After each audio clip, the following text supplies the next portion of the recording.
This is the tight painting, or as tight as I can paint it. I'm not a very tight painter, but I'm going to try to stick within the lines.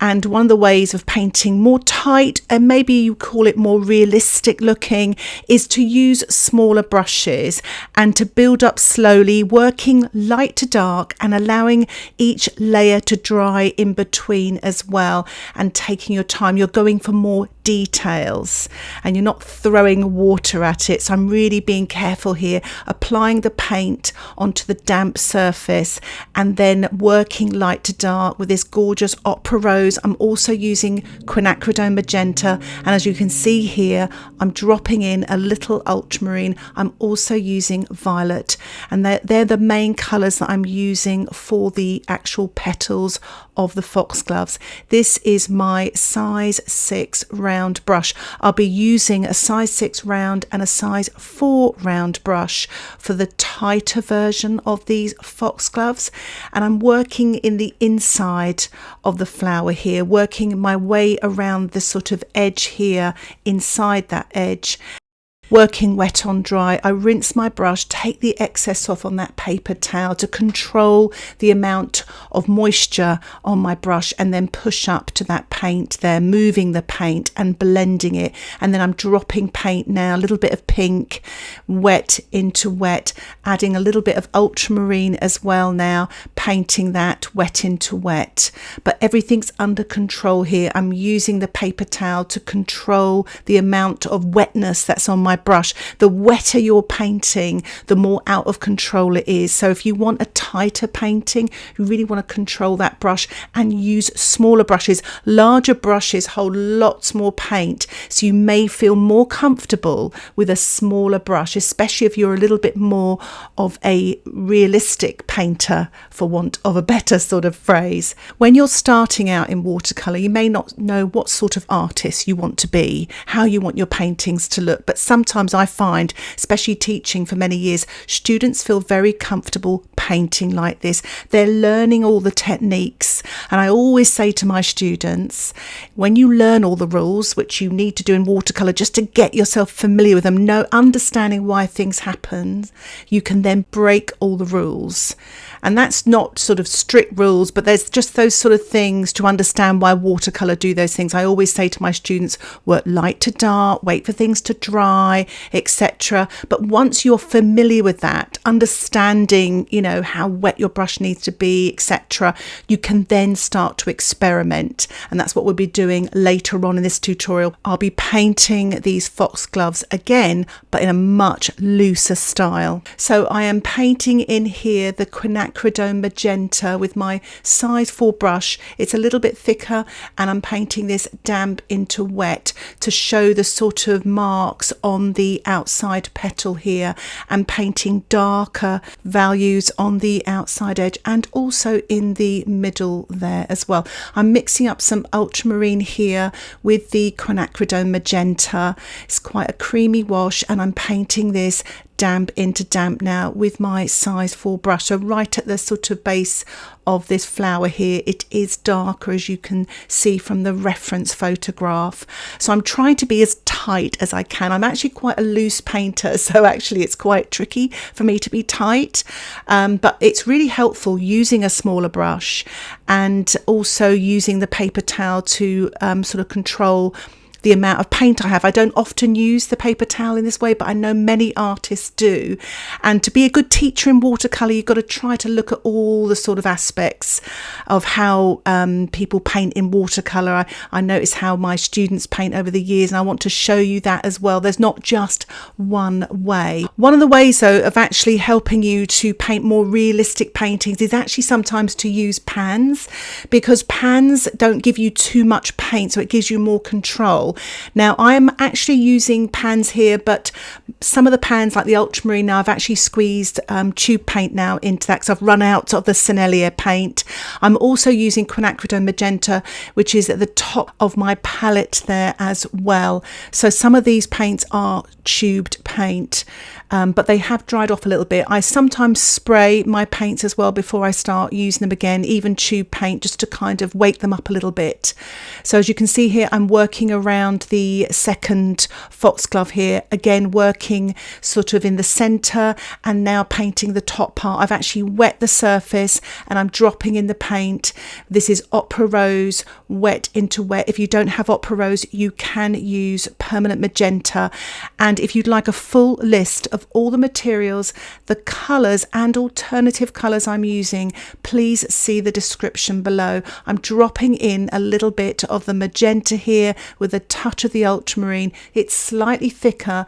The thicker the paint, the less it's going to move. So if you want to control your paint and paint a little bit more realistically and tighter, you want to have less water, less puddles, because puddles are very unpredictable and they dry very differently. So you'll find using smaller brushes and less paint gives you a lot more control over the finished painting, and that may really help you and give you confidence when you're starting out in watercolour. What I'm doing now is I'm using the Opera Rose, again controlling my brush with the paper towel, and I'm actually leaving these little white gaps between the top part of the flower there, and that way when you're using less paint you can really control this part there. So I'm leaving that light gap left and right of that top petal. You'll find that working wet on dry gives you a lot more control also when you're starting out in watercolor painting. I'm actually using quite a bit of wet in wet. I just can't help myself, but that does give you more control working on wet on dry. I've mixed up a little bit of yellow and blue here. I'm painting this wet on dry. I'm not going to really focus on the leaves at all. They're quite abstracty actually in the photograph, so I'm just giving you a hint that I'm working light to dark here. So using my size 6 brush, rinsing here and diluting as well to get some paler leaves here and there. So it's a good time to allow your painting to dry. Once the painting is dry, I'm working on some shadows now with my size 4 brush with a mixture of the ultramarine and the magenta. I've painted the wash on and then I've diluted my brush, rinsed it off, took the excess liquid off on the paper towel and then blended with that damp clean brush so I don't get a hard edge. And I'm going to work my way round using this technique, varying the colours slightly as well just to make it a little bit more interesting, building up the shadow colour in the centre of the foxglove.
So using the same technique here, painting wet on dry and then blending with a clean damp brush, I'm painting a darker pink colour at the top part of the petal here, using the tip of my brush as well, this size 4 brush, and blending. So I've used a little bit of alizarin crimson here to make the pink darker with a tiny smidge of ultramarine blue, and blending, but also using that paper towel to control the moisture of my brush there and just darkening up the edge here. So I've got a little bit more paint on the right hand side to really leave the lip of that petal there light in tonal value, and just finishing off here on the right and the left hand side here with a slightly darker colour, slightly darker violet colour. And now I'm working on the right foxglove here, again working wet on dry, rinsing that brush. I've actually blended it with a wet brush there. Old habits die hard, but if you want the control, just wipe off the excess moisture of your brush on the paper towel there. But I'm just building up light to dark here, so it's really the mid and dark tones I'm using here, still sticking to that size 4 brush, but if you want to, you can use the size 6 as well. But it really does give you so much control. So I'm painting the shadow now inside the foxglove here, using a bit of a violet colour, that's the pink and the blue mix, again blending that dark edge there with a damp clean brush. I'm getting into the good habit now of sort of drying off my brush a little bit on the paper towel. I don't actually work that way. I actually usually just wipe off the excess water on the side of my water pot. I quite like my brush to be a little bit wetter when I'm blending, but that's because I'm quite a loose painter. So it's good discipline here for me to practice this technique as well. And it really does give you that element of control. As you can see, I'm really blending there with my brush. So you want to lose that hard edge by using a clean damp brush.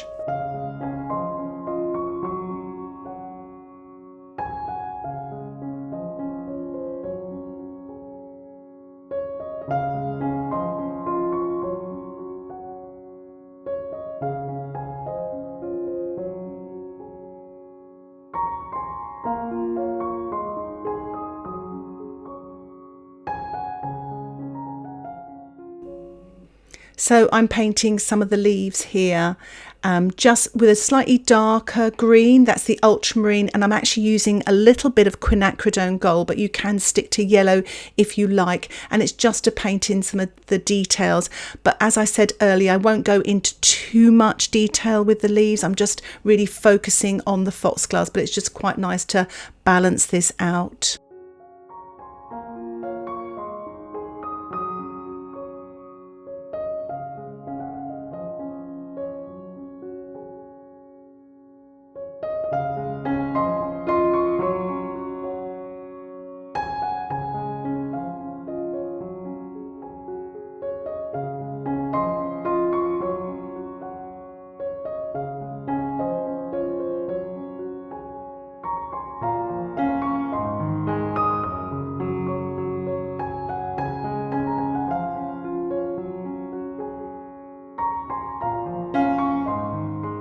So it's a good idea now, again, to allow your painting to dry so you can actually paint the darks and details wet on dry. So I've mixed up violet here.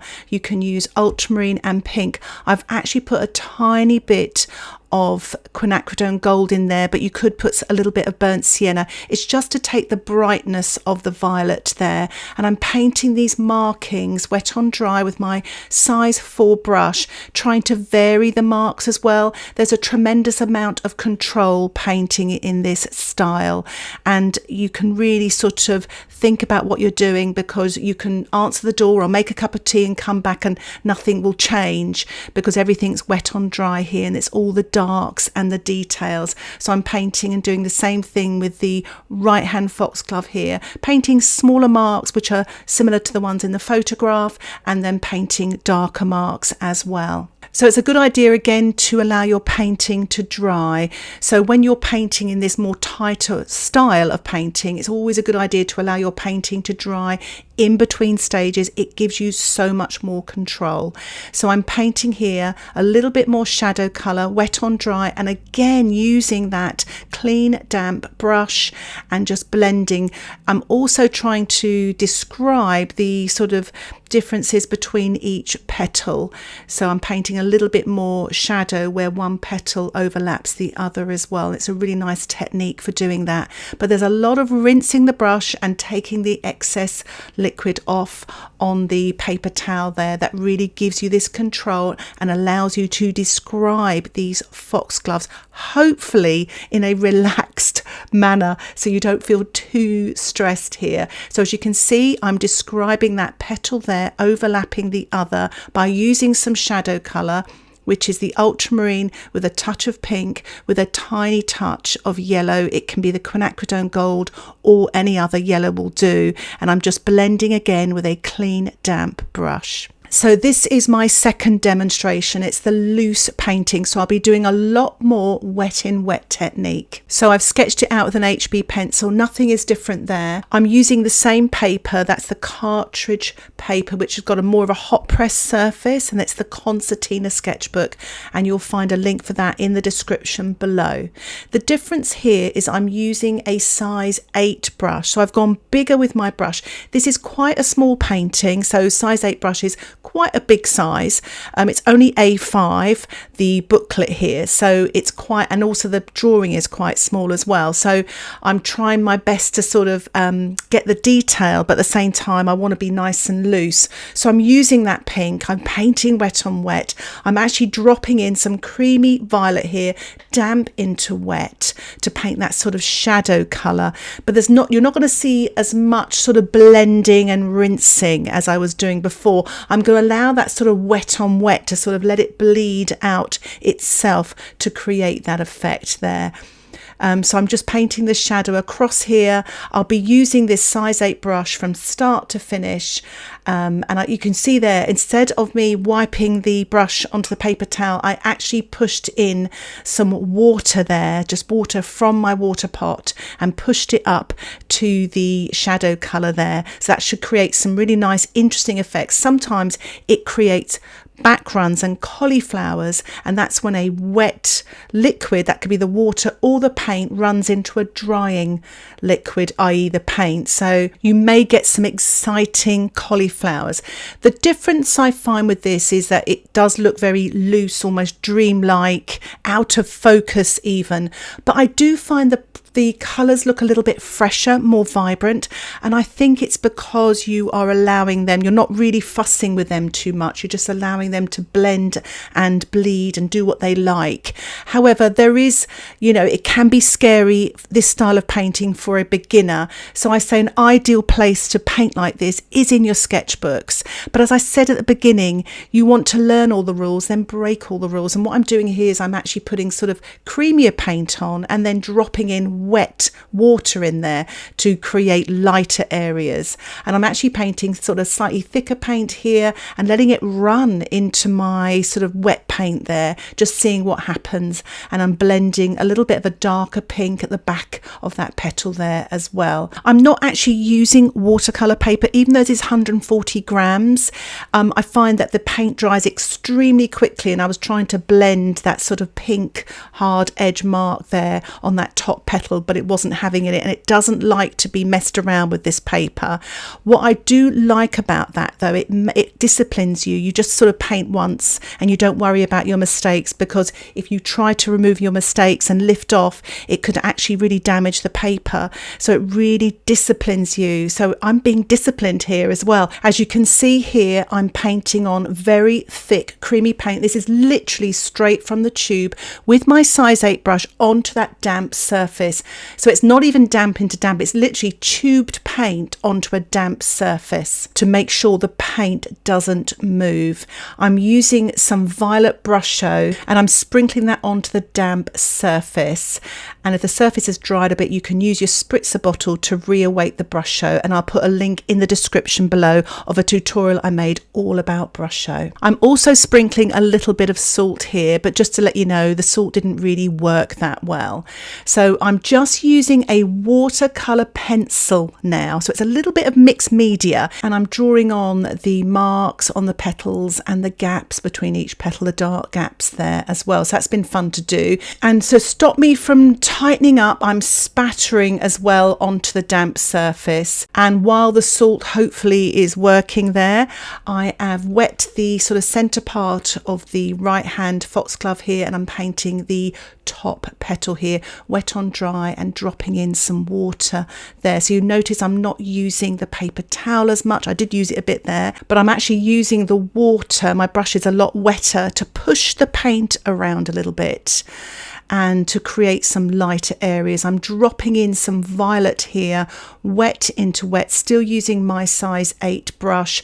I'm working on the sort of right hand side of this petal here, again pushing this water up into that sort of pinky wash there.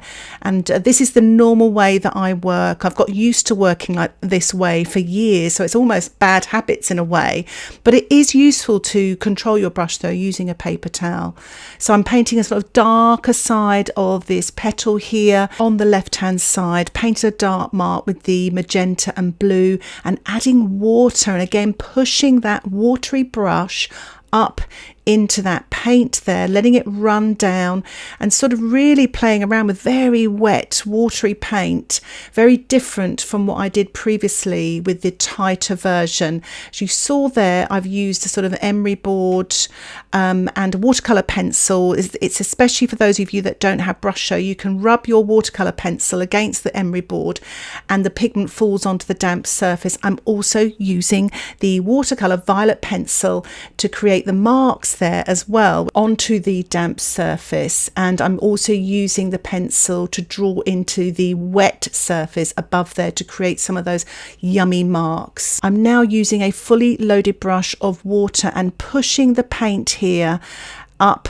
towards the top part of the petal to create some light, and I'm now painting the leaves in a very loose way, just pressing my brush down using sort of a light green. I've added a little bit more of the sort of quinacridone gold with an ultramarine, and just pressing and sort of flicking my wrist to keep this really loose. I don't want to sort of slavishly copy those leaves. I just want to give an impression of the leaves around the Foxgloves there, varying light, mid-tones and dark tones, and sort of painting them all at once. And I'm actually going on here with a very light green. I actually dip my brush into the lemon yellow.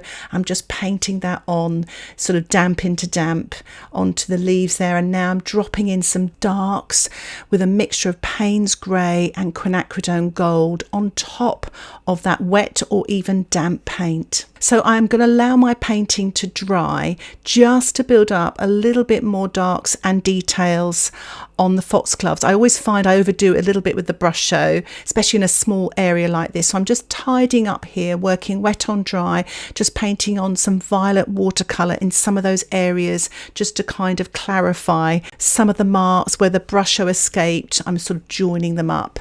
And now I'm painting the shadow colour without waiting for those marks to dry. I don't mind if they blend a little bit.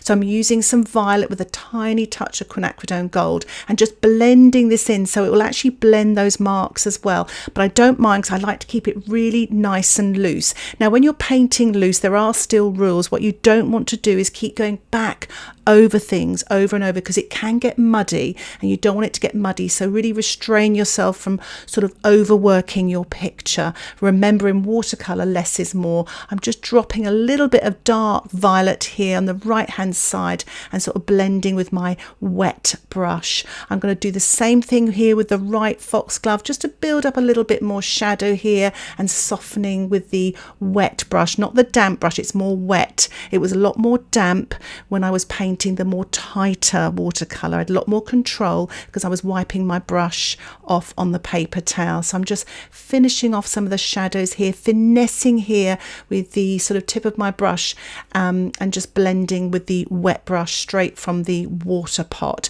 adding a few more darks at the top here. And I don't do as much blending either when I'm working in this loose style. I tend not to blend hard edges as well, whereas when I'm working on the tighter version, which I'm doing here, I like to blend the hard edges so everything's a bit smoother, and you can just keep building in this way as well. You don't have to stop here. You can keep building that detail with the more realistic, tighter version, whereas sometimes with the loose version it's a lot quicker to paint that way because you don't want to mess with it too much either. You know, you want to leave it spontaneous and almost unfinished. And I'm just sort of painting in a few more darks on these leaves on the tighter version, and I think I'll leave it there for now. Here are the finished versions. I really hope you've enjoyed this tutorial just to see the differences between the finished results, the loose versus versus the tighter painting and the different sort of techniques that you use to accomplish these different styles of painting. If you have any questions, please put them in the comments section below. And just to say thank you for those who have made lots of suggestions for my sketchbook flower painting challenge. I really appreciate it. And to those of you that suggested the foxglove, I've thoroughly enjoyed painting this, and I hope you're inspired to do so also. If you'd like to see more content like this, don't forget to subscribe to my YouTube channel. And if you'd like to support my channel and learn more about watercolour and get access to exclusive videos and ad-free content with downloadable outline sketches, why not think about joining my Patreon membership? Details about that can be found in the description below. Thank you so much for watching. Happy painting. Bye for now.